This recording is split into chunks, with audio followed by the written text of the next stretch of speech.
right. Hey, everyone. Thank you for listening to another episode of The Retro Gamers. Larry here. What's wrong with you people? It's Anthony here. Someone's got to listen, for crying out loud. Unfortunately. What's going on? Not much. How are you? Same old, right? Yeah, it's life on the West Coast. What can you want? It's always hot, it's always sunny, and I'm always here. Well, it's been very hot and then very rainy out here. So I miss the rain. It was like a torrential downpour actually recently. I would pay money to see that here. Oh man, it was wicked. So well, let's first things first. I think we like to kick off the shows lately as to see how you're doing right now, Anthony, with Shining Force 2. Have you been playing the last few weeks? Yes, I have. Ever since we brought it up in one of our podcasts a couple weeks ago. So randomly, and all of a sudden you're like, I'm playing. Yeah, exactly. I just said I was in the mood to play, so I started playing, and now I'm about 80% done with the game. Oh, wow. And unlike my Sega Genesis cartridge that erased my game right around this time, I am going strong. So you never beat the game originally? I never beat the game originally because I didn't want to go back and start it over. Because once you get into an RPG like so far, it's like, yeah, if it craps out on you, that's a lot of man hours to go back and play. Even as a teenager when I played it. Yeah, it's a hump to have to go back. You know how many games I'll put them in for the first time in a long time, and I'm like, why am I saved it here? Yeah, exactly. So thankfully now I'll finally get to see the end, which I'm sure will be completely disappointing since it's a Genesis game. I don't think so. Yeah. The original Shining Force ending was good. Yeah, no, it was. I'm just saying it's like compared to the big cinematic endings you get in video games today, like going back and watching little 16-bit characters walk across your screen, with some text. Doesn't exactly make you feel fulfilled at the end of a very long campaign. You get that good job and then the end. Like what? Yes, exactly. A winner is you. That's what I was trying to think of. That's one of my favorite video game sayings of all time. The winner is you. Sweet. And all right, cool. Well, let us know as we continue on each week. Once you're done with the game, I guess I got to take over and play some sort of game. I don't know what it's going to be, but we'll see I think we happens. should take turns on playing a retro game through. That way we can harass each other about it. Awesome. I can't wait. And speaking of which, let me ask you a question. Shining Force 2, segue. Did you buy the Genesis for the Shining Force 2? No, I did not. I did not even know. I don't know. I don't think either Shining Force came out way after. My Genesis. Yeah. So yeah, it came out way after. And besides, that was one of those games where I really didn't know much about them. I probably bought Shining Force years even after it was released, because somebody had told me it was a really cool game. So then I went back and bought it, and I loved every minute of it. My Sega Genesis purchase was based on Sonic the Hedgehog because those commercials were everywhere. And just the fact that, if you remember it, they were selling it it's the fastest game you'll ever play, and blast processing. With the catchy music, mm-hmm. and just the speed of it all. It was so enticing that I had to get a Genesis, so I did buy it for Sonic the Hedgehog. Well, what about you? Genesis does what Nintendo don't, so don't forget that part. I will never forget that. Ever. I was late to the Genesis game. I was definitely a Nintendo fanboy, but what got me into Genesis actually was Castlevania Bloodlines. I saw that game. Such a great game. First of all, I was just a huge fan of the Castlevania series, and Bloodlines was just, I don't remember.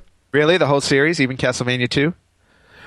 It's been a while since I played Castlevania 2, but I'm not going to I'm not going to discredit it as the redheaded stepchild. So, it's part of the family. And when I get the mini NES, I'm going to have no choice but to play it. So that's right. What a horrible night to have a curse. Actually, yeah, like every 5 minutes. Every 5 minutes, and it would take 5 minutes to show up on your screen. Here's what we'll do. You know what? I'm going to go on record. I'm not going to wait for the mini NES. As soon as you're done with Shining Force 2, I'll pick up Castlevania 2, and I'll start to play through that. And God help me, you won't play your game until about 2 years from now, because it's going to take me forever to finish that damn game. I actually finished Castlevania 2 when I was a kid. I'll be honest with you. I probably got up to the part where you have to kneel by the wall. And who knew you had to kneel by the wall?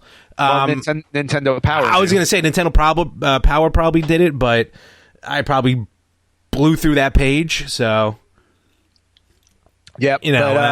But anyway, let's get back to Good our games. actual topic, since we always seem to segue. So, and for those of you who don't know, we're talking about systems we bought specifically for a game. Yeah, because there was a few. Like, look, I'm going to be honest. In the beginning, at least me, I remember I bought the Nintendo, I guess, well, you know what? I was going to say for no particular game, just to buy it, but it had to be for Super Mario Brothers, because I remember a friend of mine brought over a Nintendo, hooked it up, we played Super Mario Brothers, and then that was it from there. So I guess I can say it was the original Super Mario that got me the reason to get, or to ask Santa Claus for a Nintendo way back when. Yeah, and same thing with me, because if I remember correctly, I did get it for a birthday at the time. And, you know, the system itself was so expensive as it is that, you know, and it came with Super Mario, and did it come with Duck Hunt at the same time? It depends on when you bought it. Yeah, it depends on when you bought it, but it definitely came with a game. So I remember getting the Nintendo for my birthday, and that's it. Like, you know, it came with Super Mario, so that was the only game that I had to play. So, but again, it was the sales pitch on the in the commercial, which showed Super Mario Brothers, that sold me on that system, and I was ready to upgrade from my lovely Atari 2600 to the NES. Wow, Atari 26. You know, we're always talking about Nintendo and stuff. We got to go way back one day. Yeah, I mean, well, my problem is I think Atari 2600 is as far back as I go, unless we include Commodore 64. Like, those are probably the two I go furthest back with.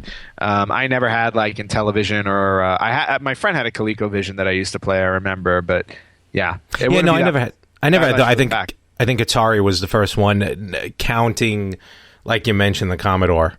Yeah. But, that's for another time. But let's face it, the Commodore was a gaming system. It sure was. I played High Rollers many times on Commodore 64. I loved High Rollers. Oh, my God. Holy cow. I played that game that and Classic Concentration I played on that system. Yes. All the time. And then they had an NES game for Classic Concentration. There's a new topic for us. Game show video games. First and foremost, High Rollers, one of the best game shows of all time ever, and one of the best Commodore 64 games of all time. So agreed. We will get to that. I'm jotting that one down. So yeah, write that down. But in the meantime, but yeah, Super Mario Brothers definitely. And let's face it, you know, back then, and there was no internet, there was barely any magazines or anything putting anything out about it. So it's really just walk through the, you know, Toys R Us or KB Toys or wherever you were at the time, and you saw the system and hope to God that you got it later on in life. Yeah, well, there was that also, and there was also kind of how you shopped for games as well. Like you would just go to the store, look at the games, and you'd have to trust information on the boxes on whether or not it would be a good game, and it was basically a crapshoot when you got it home, because you got something great like a Super Mario or a Legend of Zelda, or you made a mistake and got like a Back to the Future. Oof. Yeah, totally. Or you pass on a great game like Mega Man. Yeah, because the cover art on that was disastrous. Really good, yeah. Oh my gosh. But yeah, going back to with the Genesis. So before I forget, Bloodlines. I think I may have seen a commercial for it. And being a fan of the Castlevania series, it's just I figured with the kind of, and I'm trying to think if I got that before. No, because I had a Super Nintendo, so I had Castlevania 4 first. But definitely Bloodlines was well worth it, and what got me to get a Genesis, which then led to all these other fantastic games I ended up owning. So yeah, especially considering you were always a Nintendo snob. I love Nintendo. The fact that I understand that, but you used to be I'm sure people will love to hear this, but you used to be the Nintendo snob who did not want any other system. It was Nintendo only and nothing else. Yeah. You know, it's Coke or Pepsi. So yeah, but it didn't work that way with systems. You were allowed to have more than one, and it was perfectly fine. Well, yes, but also I didn't have a job because I was like 12. So yeah. I had to choose with the one I had to go with. You had parents. That's all that you needed. I did. You weren't millionaires. No, but you were a spoiled little brat. You can admit it. Well, yes, I probably was. Totally. Santa treated me well each year. Only child syndrome. There you go. Absolutely loved it. Trust me, that umbilical cord stretches from Brooklyn to Long Island. But that's Genesis, and I guess for both of us, Nintendo was Mario. And I think if your answer is the same as mine, well, yeah, it came with the system, but it was probably also the game that we went with, but Super Nintendo. Now, Nintendo, yes, kind of was the only one out there. We kind of almost didn't have a choice. We saw a video game, we wanted it. Super Nintendo, though, that's where with Nintendo Power, and we got to see more of the system and what it can do before it came out. So, is there any games that that got you to want to get a Super Nintendo? Well, again, I mean, Nintendo, the company, had done such a fantastic job with Mario, and then obviously fast forward to Super Mario Brothers 3, which basically, redefined the system and how far you can go with a great game. That when Super Nintendo came out with Super Mario World included, I mean, it was just a no-brainer. You had to get the system so you could play Super Mario World. You didn't need to worry about any other game. You just wanted Super Mario World based on the power of Mario 3. Totally, so, and I agree with you there too. Super Mario Brothers 3 was so perfect, dare I say, at that time. How can they expand on it? And here comes not only better graphics, better gameplay, but new worlds, new power-ups. And to think we thought Super Mario Brothers 3 had all the power-ups that you could possibly have in a game. Yeah, and then of course the introduction of Yoshi. Yes. Yep. Right. Very true. So yeah, and again, I think a lot of the Nintendo systems, even dare I say Game Boy and stuff, probably people wanting those Mario games for the upgrades of the systems, because they just kept getting upgraded and upgraded.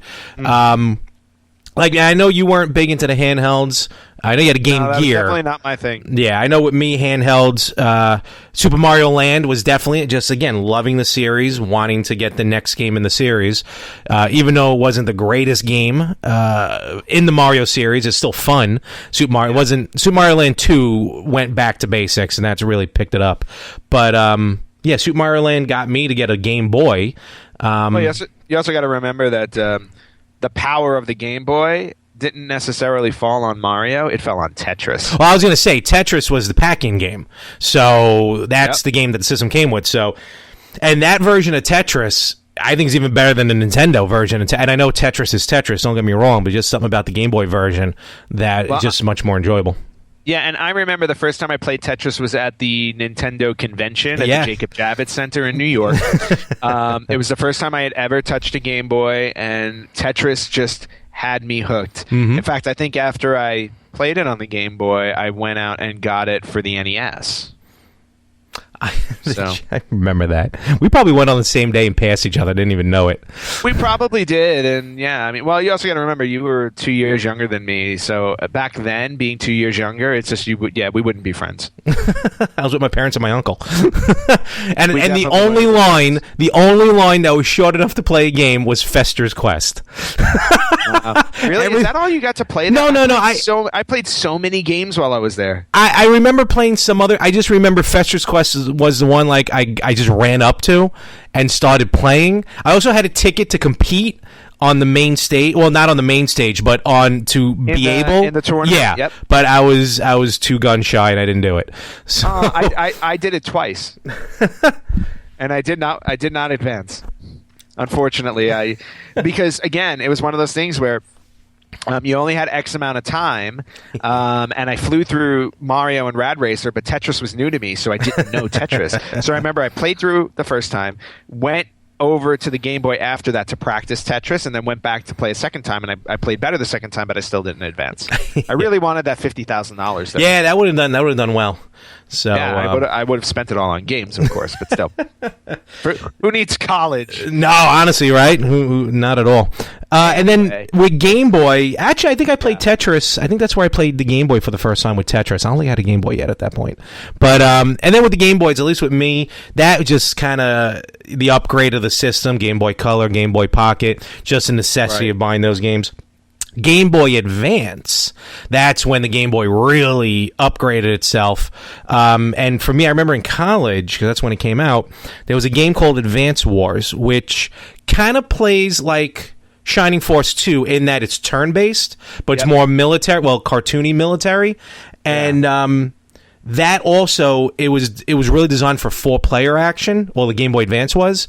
So I remember me and a few of my buddies all got Game Boys at the same time. And that's for a while. That's what we were playing in college. It was odd, just sitting around with all the Game Boys hooked up to each other. And I remember, Advance Wars is what got me Game Boy Advance, and then just moving on, all the best games that came out for that. That's cool. Yeah. Again, like you said, my handheld experience was only with a Game Gear, and it was probably a couple years after it came out, because I went and purchased it at FuncoLand. I purchased a used Game Gear because handhelds never worked for me. I didn't like the small screen. It just used to piss me off. So, but the only reason why I went and got a Game Gear is because they had X-Men games on that system that didn't exist anywhere else. And at this point in time, I was completely hooked on X-Men and X-Men 2 Clone Wars on Genesis and X-Men Mutant Apocalypse on Super Nintendo. So once I found out they had Game Gear versions, I had to play them. So I went and got a Game Gear at FuncoLand with the X-Men games. Did you go after school hours? Because remember, they wouldn't let you in during school hours? Yes, I went after school. Of course, at this point, I was in high school. And on my you went to that one? Around the corner from high school? That FuncoLand? No. I went to the one on Ralph Avenue. Oh, okay. I was going to say that other one.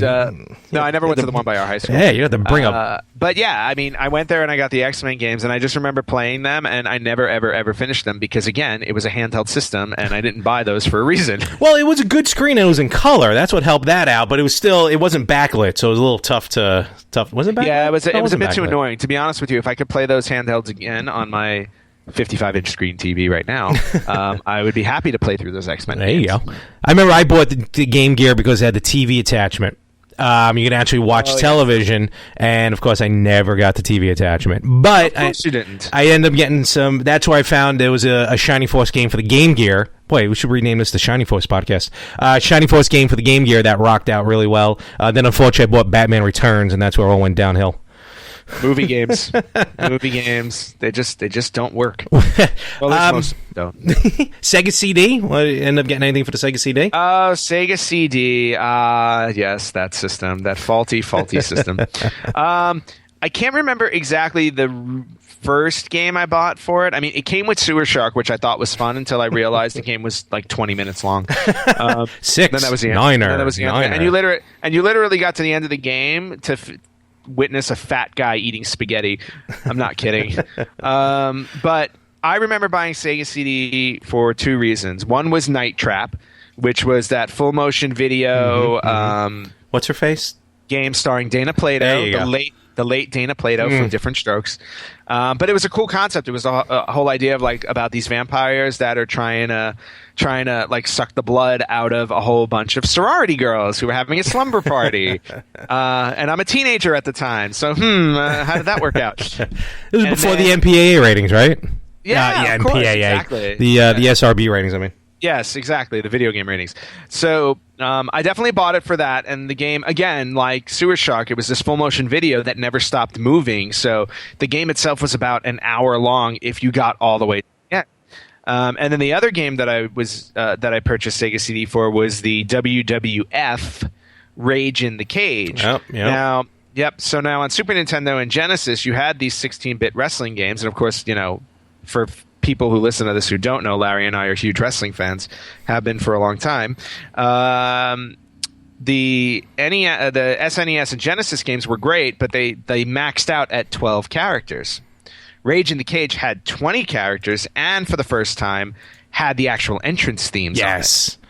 So and full motion video. Yep. So it was a no-brainer. It's like I had to own Sega CD for that because this was monumental for wrestling games. Oh, totally. And that's the game that got me to get the Sega CD. That game, that's a whole nother show we can do. But Rage in the Cage definitely was well worth, especially back then because we weren't used to that whole full motion. It was all new. Yeah. Especially a CD-based game, very new, opposed to cartridges. But it led to other good games there on the Sega CD as well that I can't remember. Well, that I owned. I don't think I owned a lot. We can have a whole Sega CD podcast because I can tell you all about the pitfalls that were the Marky Mark and the Funky Bunch music video game. CNC Music Factory. Yeah, same the one. Music Factory video game, the Crisscross. Oh, that horrible boxing game. video game. Oh my god, Prize Fighter is it called? I think maybe. That's it was. I can never get. Yeah. That's a whole other conversation. It was rough. Yeah, let's not forget the Mighty Morphin Power Rangers. None of us can. And, we were talking about this, and those are the games that after we started talking, I kind of remember getting those games for those systems. But for me, with PlayStation, I remember the one that really, I can definitively say this is the game I needed and I needed the system to get the game, was SmackDown. The first SmackDown on PlayStation. I did not own a PlayStation. I was in college. It was also the first game. You were a Nintendo snob. No, I'd already gotten all the other stuff by then. Yeah. I had other systems. Yeah, you had the other stuff begrudgingly. I remember having conversations with you where you're like, SNES is way better than Genesis. I always buy the games on SNES, and I'll only buy the Genesis games that aren't on SNES. And I'm like, yeah. All right, just because Mortal Kombat didn't have blood and on the Super Nintendo. Yeah, because they were catering to children. Hey, listen, whatever sold. But yeah, I remember that SmackDown. That was it. I ran out. It was also the first system I bought used, which luckily worked, and that led to a lot of, again, good stuff, great games, great times at college playing that in the dorms. But definitely SmackDown, by all means, is the sole reason I even got into PlayStation. Yeah, I have a feeling a majority of our systems were purchased for either Mario or wrestling. For me, PlayStation was not a wrestling game because I had bought it earlier. I bought it early on, I think, before any wrestling games came out on it, if I remember correctly. But the first game that I had for PlayStation was Tomb Raider. Tomb Raider was one of those games that just redefined gaming. Just that third person perspective, the three, and just going through the world, running around the world like that. It just laid groundwork for. I mean, this was PlayStation was the first system, I think, that really showed 3D. I mean, I don't remember, was it Jaguar that claimed to be 64-bit, but it was actually 16. It was like 232s or something like that. It was something weird, They tried to cheat the whole 64-bit thing, but like PlayStation was the first one that really showed you what, really started to show you what 3D could do, or what that kind of scope could do. And Tomb Raider, I just remember from start to finish, was such a great adventure. Not to mention the hidden code that allowed you to have Lara Croft run around in a bikini. A pixelated bikini. Game on in 95, whatever bikini. It was. Well, there's a reason why, it's 2016 and Tomb Raider games are still coming out, and they're redoing the movie. Yes, they are. Yep, I heard about that with the movie. So Tomb Raider definitely a big influence, and of course, following that, there was the perfect game known as Final Fantasy VII. Yes, that was right. I think I'm trying to. After I got SmackDown, I think I ended up getting Marvel vs. Capcom 2. I got that specifically, and that's what led to many, many late night tournaments out there at Adelphi University in Garden City, Long Island. Where that was the game that I remember playing a lot more of, even after I got SmackDown. I didn't realize that came out for PlayStation. It did. It wasn't. It wasn't an arcade. It was Dreamcast, wasn't it? The arcade original copy, I believe, was Dreamcast, and I think it's a hump to find. But it's super expensive. Yeah. But the PlayStation version was like 2-on-2 as opposed to 3-on-3. It may have shortened the characters a little bit. I don't remember, but just the overall the battle system was just one of the best. And Marvel vs. Capcom 2 was just period one of the best fighting games that there ever was. And that and Pokemon Puzzle League on N64 led to many tournaments, many long nights. That's not why you bought the N64, was it? No, N64. Well, we talked about it, but N64 was again Super Mario 64. Talk about a game to redefine the industry. Holy cow! Hold on, GameCube or Wii?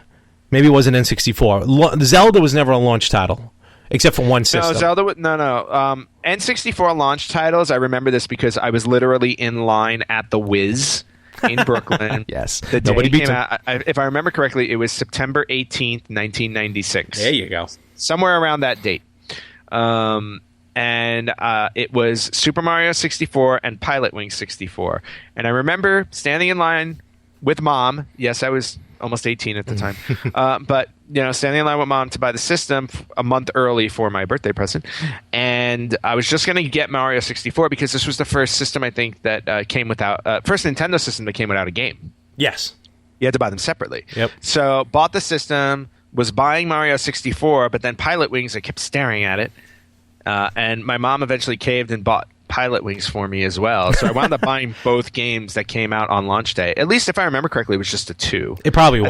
I think like a week or 2 later, it came. No. Like 2 or 3 more came out. There were. Remember, I bought I bought Cruis'n USA before I got to Super Mario 64 because for some reason they shortchanged. Right. Okay. So delivery. There were a few other ones. There were a few other ones. I just remember getting Mario 64 and Pilot Wings on the same day. Pilot Wings, I had no idea what it was about because I never played the one on Super Nintendo, but I remember having so much fun playing the 64 game because it was the first time you had like these weird challenges you needed to do, and it was so cool. Definitely. No, I never got into Pilot Wings, to be honest with you. I don't know. I just never did. Now, I'm not saying it's a bad game. I just never got into it. Yeah, I just enjoyed the challenges of it. Like, you just had the 3 different things. You had the helicopter and you had the hang glider and parachute. It was the jetpack. Oh, okay. All right. It's like the jetpack, and you had to do all these challenges around the island, and it was actually really fun for what it was. Not too shabby. And I think it was after. I would have to say. At least in my experience, probably after the Dreamcast, because I remember Dreamcast I bought, I know it's kind of a little bit outside of our retro gaming, but Dreamcast I remember I bought originally for Crazy Taxi. No, Dreamcast fits. Okay, because we keep arguing over our long timelines. No, my argument is I think once you get to, I don't know, when you get to, I think like 360, definitely no. Nope, not at all. Yeah, it's PS2 and Xbox where I'm like, I don't know. But with Dreamcast, I remember I bought Crazy Taxi because I loved that in the arcade game, and that was an arcade exact replica. And then, of course, wasn't a short time later, Sonic Adventure, blew all that out of the water. But I think it was. Sonic Adventure was the reason why I bought Dreamcast, hands down. And it was after Dreamcast. I think at that point, I personally just ended up buying systems for the sake of, a new system's coming out. You're only going to assume there's going to be good games coming out for it. I remember, PS2, I did that, but also it helped that it was a DVD player, so that kind of enticed me personally. Yeah. And I just remember just blindly, all joking aside, blindly pre-ordering like the GameCube and whatever the new Game Boy Beyond SP was, and DS. You got to remember at this point, Nintendo, Sega, and Sony had made such a name for themselves. They became so reputable that you just blindly trusted them. No, totally. Unfortunately for Sega, Dreamcast wound up being their undoing because it just didn't compare. Which I don't understand, in all honesty. Well, no, I mean it just didn't have the support.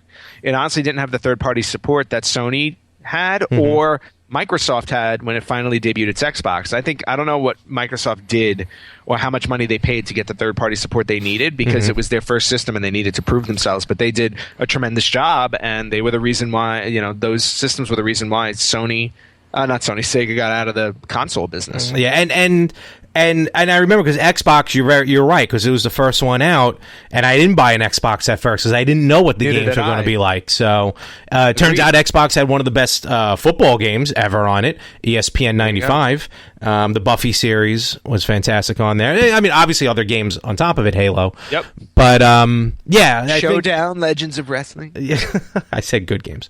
Sorry. But last but not least, actually, hold on. So here, this is what I like about podcasts because with Showdown, they came to the Acclaim. Was it who did that? I think it was Acclaim. I think so. They came to my campus actually twice, but one time they came to and do a survey before that came out, and they're like, "Listen, we want to make a wrestling game of these legends," and there was like hundreds of them. Who would you like to see in a wrestling game? And I remember I'm going, "Wow." All these names. This would be an awesome video game. And then Showdown came out, and I was like, "This is an okay game." Yeah, to be honest with you, I still have Showdown just because of the again, it's that nostalgia thing because it's like I can throw that game in even though it's not good. And I can just play as those old school wrestlers. Granted, Legends of WrestleMania came out much, much later, and that one was equally enjoyable. But there's something about Showdown. It's like the guys they have in that game, like you've never seen exactly those guys in a video game all together like that. So it was nice. It was nice to relive the '80s. Yeah, and it was cool. I did kind of like a focus group real quick right then and there, and I got a free copy of Burnout. So nice. Well, that also helps. Yeah, and speaking of burnouts. I think we should segue into the final system we wanted to bring up here today, because what are you talking about? I need to know, and I'm sure everybody else needs to know, what was running in your warped brain that made you buy the Virtual Boy? How? I don't understand what you're talking about. It's 3D Virtual Boy, one of the virtual reality ever made. Virtual reality, 3D gaming at its very best, and you didn't need a game. No, it was just the fact it was 3D. You didn't need a game. You just need these ugly-ass goggles that you had to set down on a counter and stick your face in. Or if you lay down on your bed and bounce them on your forehead, it also worked. Okay, so you bought the system because it was lazy gaming. Yes, because you couldn't go anywhere with it. As if gaming isn't lazy enough. And I'm going to stand by it. Whatever the Wario game was, I forgot the name of it for the Virtual Boy, and Mario Clash were some of the best games to play, let alone it was on the Virtual Boy. They were two great games. Some of the other games, not so much. But maybe if Nintendo had you working for them, or at least doing commercials, they might have sold more than 5 Virtual Boys. I was pitching you the Virtual Boy. Lifetime. Yeah, you did pitch. You pitched the Virtual Boy to me, and then you brought it over to my house, and I played it. And I said, "Oh hell no!" All right, with that, I'm calling it a night. Not in a million years. What? There was nothing virtual about that boy. How dare you, sir? And with that, I'm ending this. All right. Well, thank you very much. You should. You know what? You deserve all the ridicule for buying that system. I'm sorry. Just what a waste. Follow us at our new Facebook page, Retro Gamers Podcast. Find me on Twitter at More365. And you will find no information about Virtual Boy on any of our websites or Twitter.